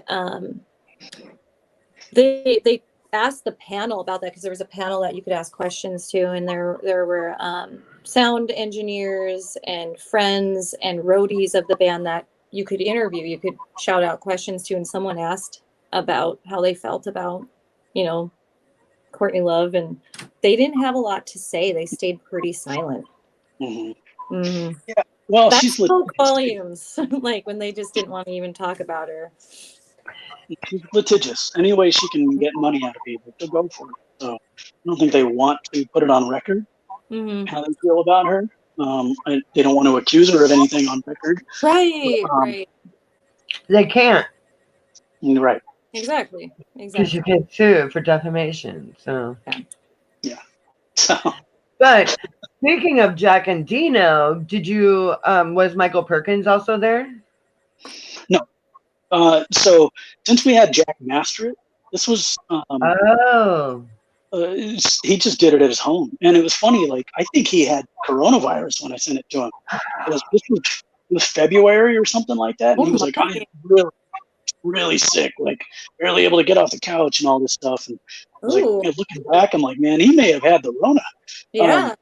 But he was like, yeah, sorry, it's gonna be or sorry, it's been a couple of weeks because really down for the count. But so yeah, he just masters the stuff at home. It's different than him, ears on engineering a session and producing a session. Yeah, I really. You know Michael Perkins, don't you? No, but he's part of Sound. What? He's the bass player / vocalist for the band Maclack. They're local. Anyway, him and Jack and Dino actually had the studio together. Yeah, okay. So I know his name in conjunction with Soundhouse Studios. Yeah. He was one of my drum teachers. Oh yeah? Yeah. So Jack's a lot of fun to record with because he finds a very soft way to shit on something you're doing that sucks. And it's my favorite to watch him or hear him do it. It cracks me up because he's nice. He'll get on the speaker and he'll say, so you want to try that again? I don't know. I think that was pretty good. You sure? I mean, if you think I should do it again, it's worth it. All right, why don't we give it another shot? And go, okay. And then he goes, that last one sucked. Jack and Dino, my friend was recording at a studio that Jack and Dino was at. And my friend was, doing a sound check with his drum kit, and he hit his snare. And Jack and Dino came into the drum room and was like, your snare sound sucks. And he went up to his car, got his own snare, brought it in, and gave it to my friend and was like, here, this is the one you are going to use for recording.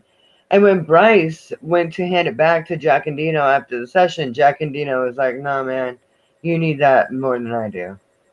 He's a really nice dude. He really is. I really appreciate that guy. Yeah, he's humble as all hell, and he's really smart. Somebody chimed in and said he's a genius, and I would agree. Watching him on a board, he turns his head sideways and he listens.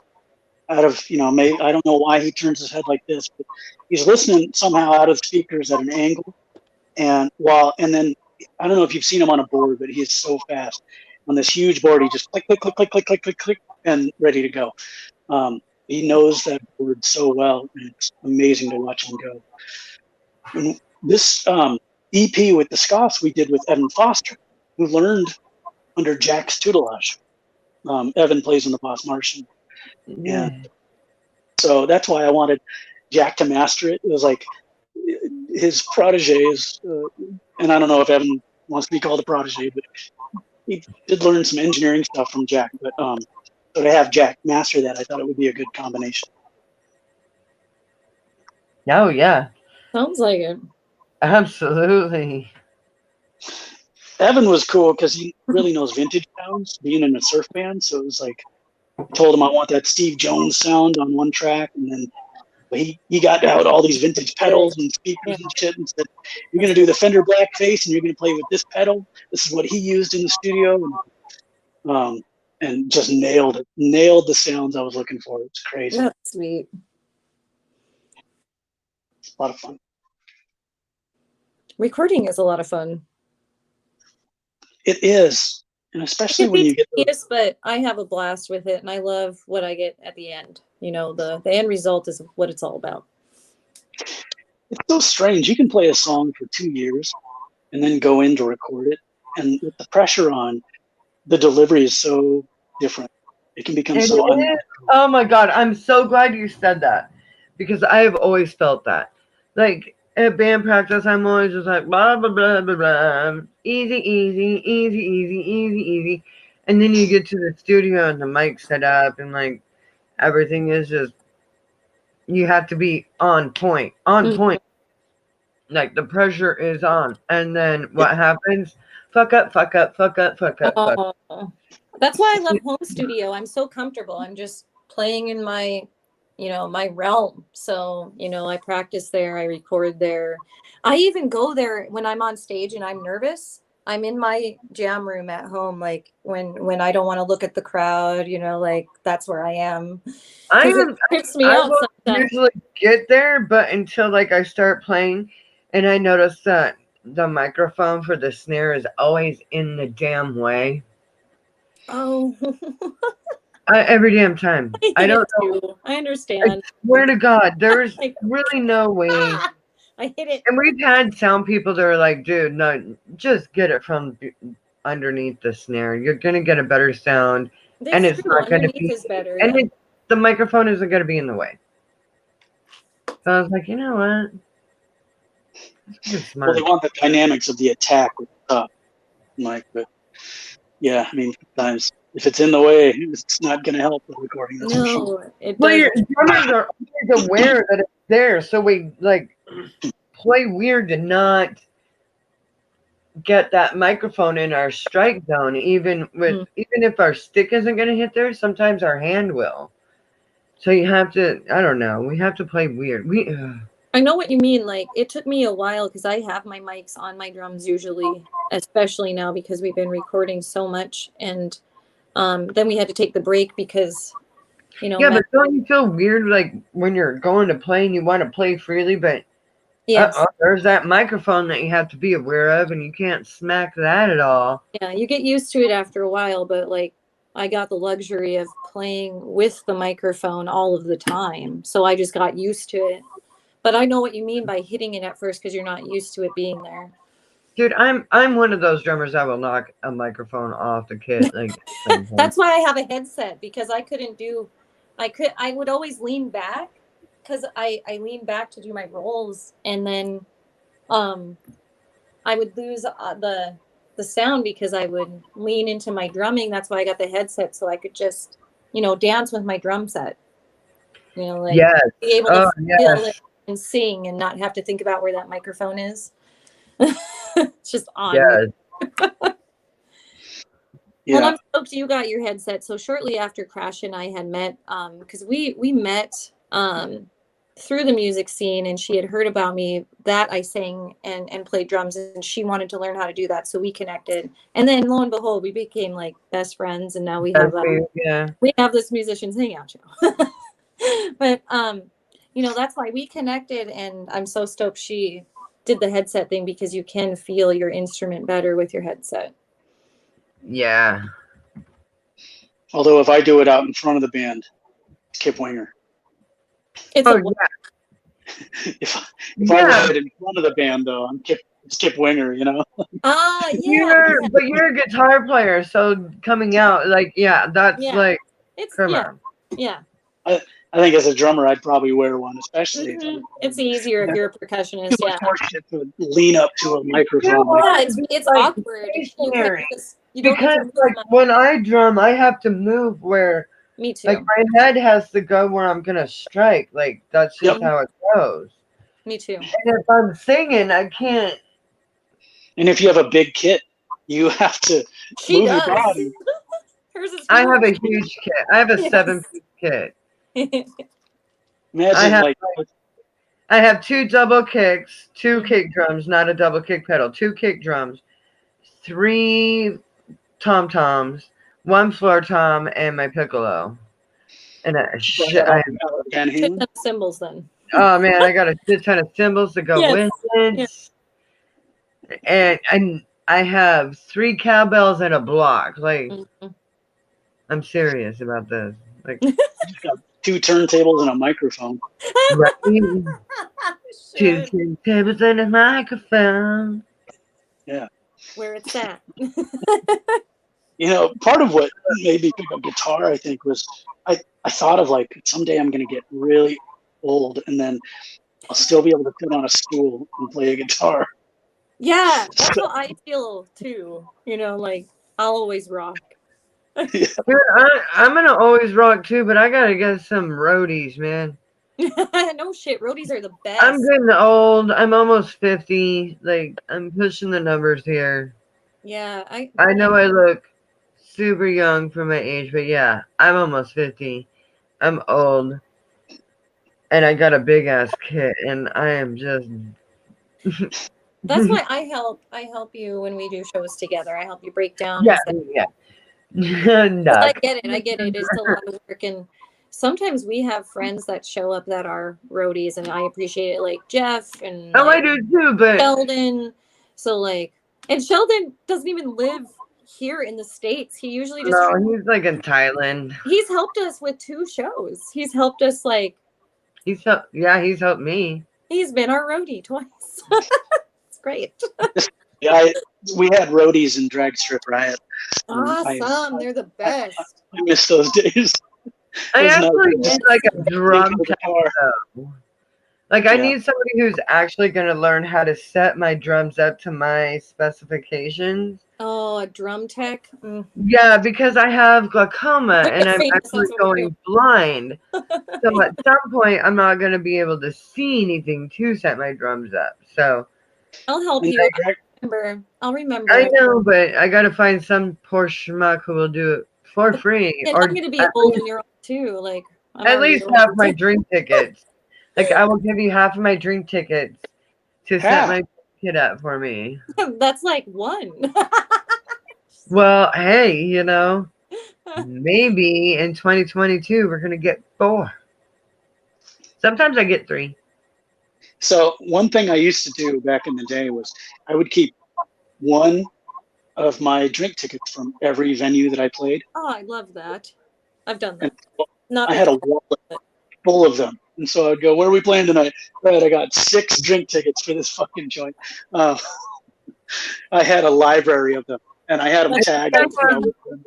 I think I have 3 drink tickets for Tim's Tavern. Nice. And I have a couple other ones from other like Erebus and Plaid Pig. Like, I think I have one from the Acre and the Acre has like wooden the round wood ones. strips. Yeah. Yeah. Max usually doesn't drink, so Max doesn't usually cash in, or he gives me his, so I get more because he's our DD when we do shows, and yeah, we kept. Oh, Kelly Ray's we rubbing have it some. in. Look at him. Look at Kelly Ray. He's like, I straight up wouldn't know what to do without my road crew. Yeah, rub it in. Yeah. Killer Right? Ray's got Rub me. it in with your road crew. Best. They're the best. Oh my gosh. I wouldn't know what to do with If them. there's one good drum tech, send him my way. I have a drum tech. His name's Max. Max does everything. But I put up my my drums at shows. I do. Like he can. Oh my god! Guess what I had to do He this doesn't weekend? have to. This is how old I am. I'm reading glasses old now. Yeah. Just reading glasses. You got 40 eyes at 50. Yes, it's more like, yeah, it's horrible. So this is like contacts because my eyesight is crappy as it is, but I can't see Mhm. far away. But I also can't see close up. So dollar store fine. Now I have these. Wow. So, little- like I said, they have good glasses there. Yeah, right? Yes, they I do. love your glasses too. Oh, so cute, girl. Not bad. Dollar Oh, wow. store, $1. I got some killer stocking stuffers at the Dollar Tree for my family, so I'm pretty stoked. Pretty stoked. Just avoid electronics there. Yeah, yeah. Yeah, Exactly. and batteries. Beware the batteries because it Oh, lasts some- for like. Yeah. Sunbeam brand batteries. Go get brand Or back. the super glue. The super glue you can buy like a 5-pack, and like one of them is like halfway dried up. The rest of them are done. Yeah, But you Yeah, can get some vitamins there. got to upgrade to the Walmart for some of these things. yeah, but you can get like $6 toothbrushes for $1. So or Yeah. cleaning supplies. Yeah, You know, cleaning supplies are Cleaning good. supplies are anywhere else? I'm going to the dollar store. Thank you very much. My buddy Taylor, he lived right near it in the U District. And so Mm. he started actually. He tried the steak. He bought the Oh. steak that they sell there, and Oh, he ate it. Did he die? No, he's still alive and well. He's a doctor now over in Idaho. he beat COVID Well, even. now we know why he became a doctor. He needed to figure out what got him sick from what he bought at the dollar store. What am I Was eating? it the steak? We don't know. He still glows in the dark, but he feels fine. Dude, I didn't even know they sold steak until probably a few months ago. When you said that, I was like, wow, I just heard about the steak. Dude, there. they sell like all sorts of, they'll sell produce. I don't know about Like that. it's all sorts of weird stuff. You're just like, wait. I'll buy like baking goods and I don't know, Yeah. snacks, like Spices. Dude, I'll Buy buy some- like chips. Buy chips anything there. perishable. No. So I make chili a lot, and I used to go there always to get the onion powder and garlic powder. Ooh. So you can save some money on spices there. Yeah, you can. Spices are expensive. Chili powder, they have that there too. Oregano, they have oregano there. Ooh. I love chili powder so much. I have the Costco chili powder. Me too. Yes. I And- just I can't hate skip chili, on and that. I I am can't out skip of on chili powder. paprika, chili powder, chili, everything. Like I'm just out. Spicy. I have the Costco cumin as well. Ah. Ooh. Hmm. Gotta have that if you're making chili. Yeah, yeah. Nate says that the first Scott's merch came from the dollar store. I love this story so much. It's awesome. Oh my god. Please tell me it was like dollar store socks. Yeah, so Nate I is love the bassist in the Scoffs. Ironed on yeah. the logos, didn't you? On shirts. Right? Say what? Did you guys iron on logos on t-shirts? No. We bought good shirts, but we bought to fill out our because we were brand new. We didn't have music out yet. We decided to get every type of merch you could think of, and Nate had this genius idea. He went to the dollar store. He bought soap, like liquid hand soap. He bought cologne. And put stickers on it? Yeah, we just put our clear logo on it. And I mean, we sold it for $1, Yes. so we weren't making a profit. We were selling it just to get our logo out there. Like, Yeah. we need soap. We got soap. And man, we sold the cologne to a dude at a show, and unfortunately, he grabbed it and he sprayed about 12 sprays on himself. How does it smell? And we're like, A lot. smells great, man. Eyes watering, you're coughing. Now that's all we smell. You And smell, that's man, all you we smell 3 times a day. European, dude. You smell just like the people in France. So people have purchased official Scoffs Vaseline, official Scoffs pregnancy tests, official scoffs, drug tests. Jesus. Um, That's genius. You Nate guys can own chime in merch. if I heard that. I heard that you guys had a shit ton of merch. That's why I asked earlier. I'm sorry. Talk about your merch. Like, You where'd you guys get all just that? gave me like so many ideas. Yes. What Well, I can do for the hated noise. Like, oh my god, I'm gonna have like hated noise diapers. Hated Pacifiers and hey, if the group was called Hated Noise, I'd put your sticker on earplugs. Oh. but okay, so hold on. Let me grab my sticker. I'm writing that down. Merch ideas. That's a good Oh idea. man. So The cologne was really hit it out of the park. this is her like icon. I love your Yeah. icon. It's cute. So you have to. The secret is you have to shrink it down, and the sticker's small enough to put on a cylindrical item. Need be. We have little stickers like that for the Maxwells. I'm like, Dude, I'm gonna get this are tattooed somewhere on me, like right here on my arm, just like a big fat hated noise. That Like, would look cooler. so when I like have my arms up drumming, you just see the big fat hated noise sign. Just, And when we got going, we Genius. once we got shirts, we just were really vibing on getting hated our noise granny panties. That's the best seller right there.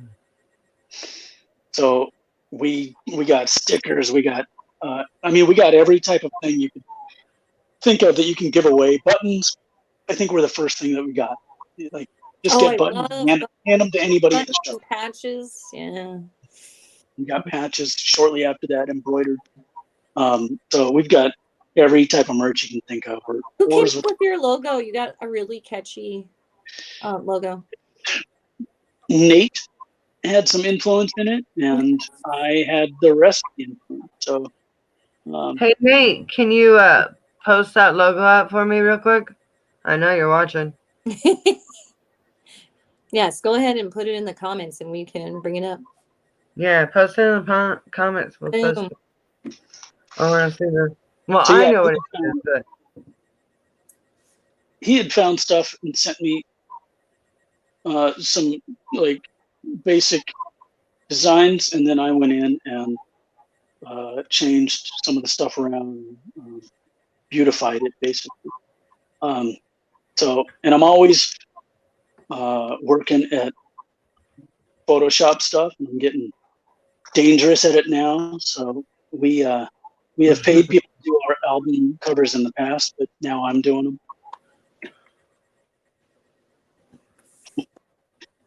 Yeah, and I don't know if Nate will post it in there or not. I'm waiting for him. Like, what's up, Nate? Sometimes it takes a while because we have a delay. Like, Crash is 5 seconds ahead of us because she is from the live link. So that's I'm the host. Yes. Yeah, so everything's delayed just a few seconds. Gotcha. And in fact, we air on others' devices that are watching us about 5 seconds even later than that. So we'll see the chat that's happening during what our fans think is real time. We're already ahead. So we're missing what they're saying because we're already ahead in conversation, if that makes sense. Mm-hmm. All of the virtual world. Hold on. So he's having trouble.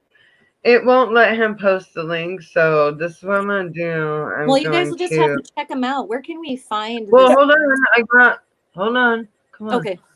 I was just gonna ask. Damn idea. Just give me a second. Mm-hmm.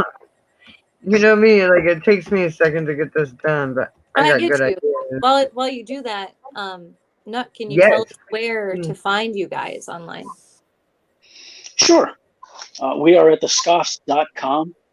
We are also at facebook.com/thescoffs. We are at Instagram/thescoffs. We are on linktr.ee/thescoffs. If you go to our link tree, it has links to everything. And there you can find our videos, you can find merchandise. We're on SoundCloud. We're on, I don't know the link to that. I think it's / the Scoffs. And on Bandcamp, it is the Scoffs Band.bandcamp.com. Well, you And are everywhere. That's we, awesome. Oh crap! She always anytime a new thing comes up, boom. so the logo's in the top left there, obviously, and the cover was done by a fella out of Canada, and that's a photo taken by Andrew Repchick, who was at that show. We'd never met him before, but that was our third show, I believe, and we were added last minute to open for Lions Law at the High Line, and he grabbed that shot of Gabby jumping, and it was so good we had to use it as a cover. Yeah, it's good. That's a good shot. That Yeah, was good. I photograph. love old school stuff like that. Like Yeah. every time I go to band practice, it's like going into a museum because my bandmate just has like old school flyers from back in the day because he's LA punk from way back. He's older than I am, so he's 1971, so he's like old school, and he knows a lot of the old school punk guys too. So it's like stepping back in time every time I go there. So I feel that. Super Beast was the artist on the cover, so I want to make sure and mention his name because he did the art. Give the credit, yeah. Plug it, yeah. Yeah. I don't want to be that dickhead that's like, hey, check out my stuff. I did all of this. How about that shit? Collaborate.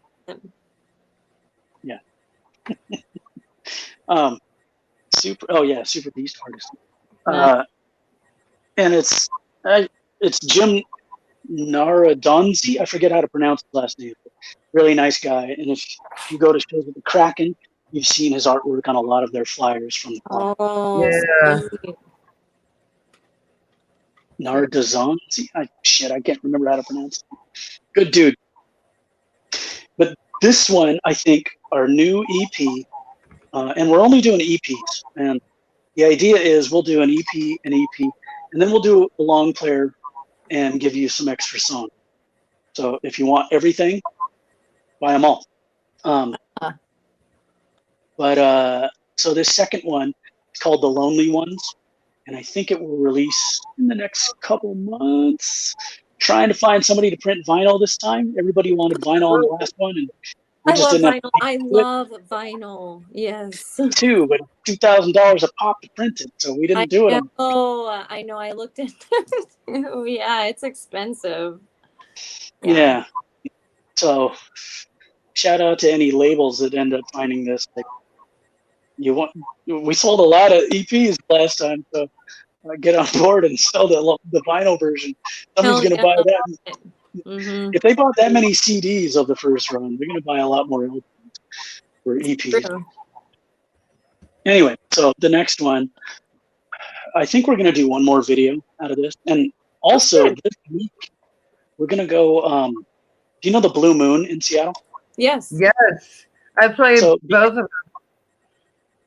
Well, because it's such a heralded venue, like it's really, and I don't think modern showgoers understand the history of the place and why it's so important to Seattle, but it's integral to the counterculture scene in Seattle. It always has been, all the way back to the 50s or earlier.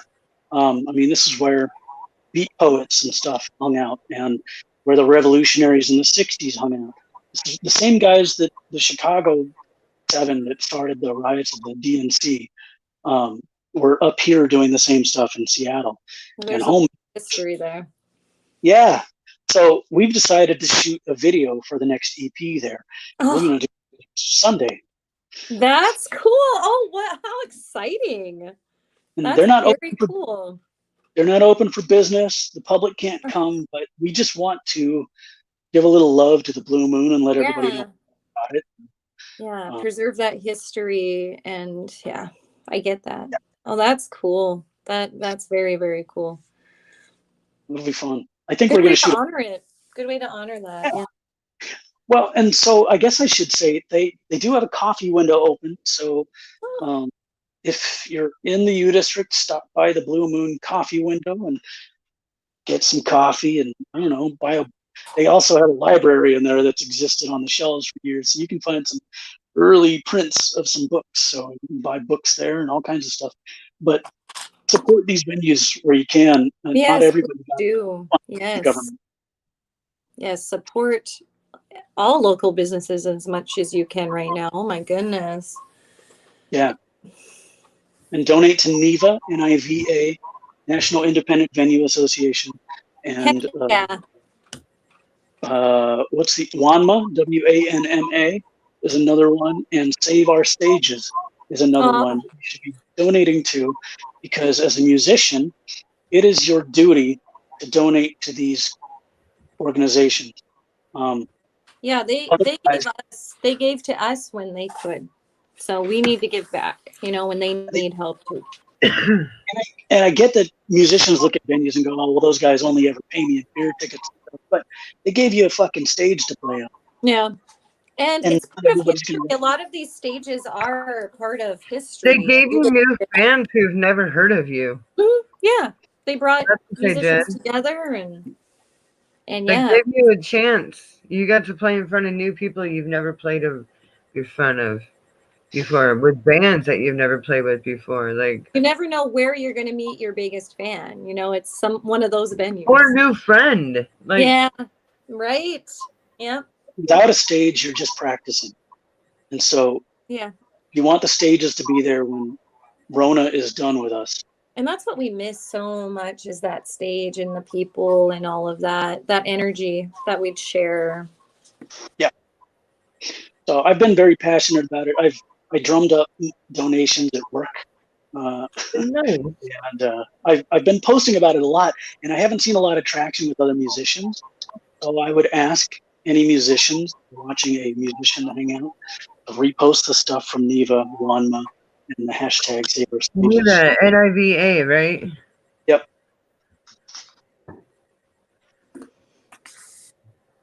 Yes, please, community, do that.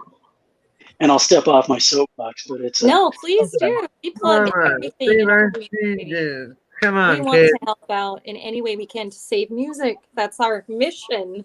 So yeah. This is your soapbox, like. Well, they did get some funding from the federal government in this recent bill, which is good. But it depends on how the venue is earmarked for that funding. Some places just won't get it. Oh. So, we still need to make sure we're supporting these folks. And if they don't have any food for sale, then that's where these 3 organizations come in to help those folks out that literally just can't operate. Right. But if you're in Seattle, we have about 2 minutes left. Oh, okay. Yeah. Well, and we usually ask musicians if you have any advice to pass on to other musicians. I would say if it's work, then just stop. Stop right then. I've done it where the band became so serious and the relationships were toxic that, we weren't churning out music as much. We weren't practicing as much. And at that stage, the band is done. Just stop and go on and do something else. Yeah, you have to have fun. Yeah. Well, not all work is bad, though. Because when I first started Hated Noise, like, I had a lot of work to, like, learn, 25 new songs, brand new songs I've never heard of before. You did it quickly, though. You did it quickly. But it was, worth it, the work. Yes. But if I were the one to give the advice, I would say that if it doesn't excite you, even learning a band's new songs. If it doesn't excite you. That's fun, yeah. Yeah, then get out while the getting's good. Like, don't stay in there for 3 years and waste precious time that you could be making real art with people that love what you're doing. And I found this band. Good advice.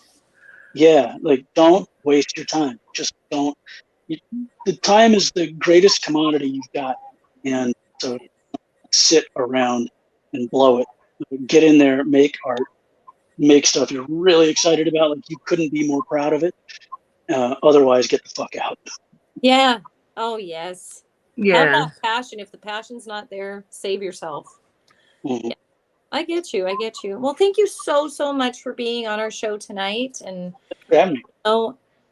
it's been really fun hanging out with you. Go ahead and plug again where everyone can find you before we sign off for the night. All right, so the easy one, linktr.ee/thescoffs. That's Wait, THE. what? Can you start that over again?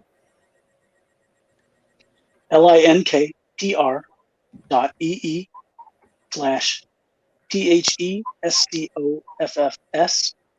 That's linktree./thescoffs. Linktree is a platform that lists all your stuff. So that's starting Can't I spot. just put the scoffs.leaptree? No, because it won't work. Oh, Um, But you can just put thescoffs.com okay. and everything. Okay, thank you. We're also on facebook.com/thescoffs.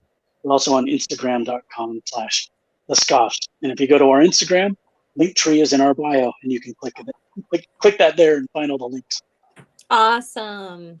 Yeah. Well, check them out, you guys. Check out the Scoffs. Are you on Bandcamp? You guys are on Bandcamp also, right? Mm-hmm. Yes.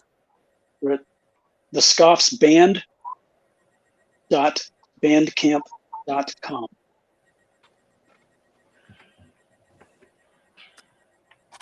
Hold on.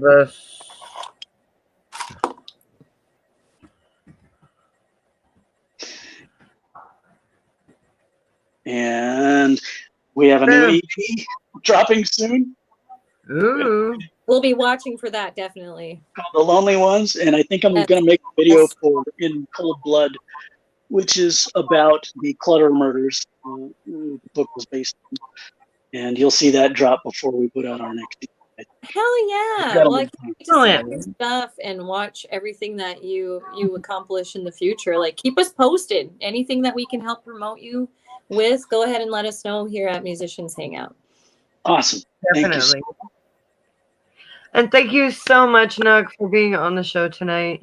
Yeah, go ahead and share this feed. Like, those of you watching too, share so everybody can see our interview show, and like us if you haven't on Musicians Hangout Facebook, and you can follow us on YouTube as well.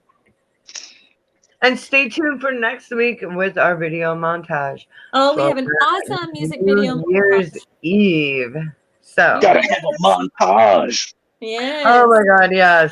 Yes. America. Yeah, special holiday New Year's party with Yal. A day early. All right.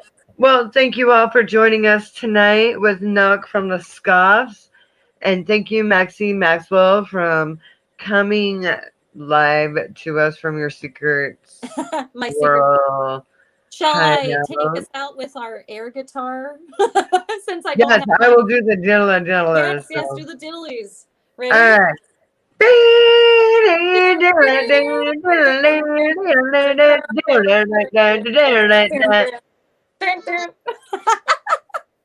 There's the delay. I love you, girl. I love you too. And thank you so much, Nook, for being on tonight with us. Yes. Have a great holiday season, you guys. Cheers. Oh, and happy Yule. Happy Yule. And be safe out there, everyone. Have fun. Be safe. Definitely. Peace out.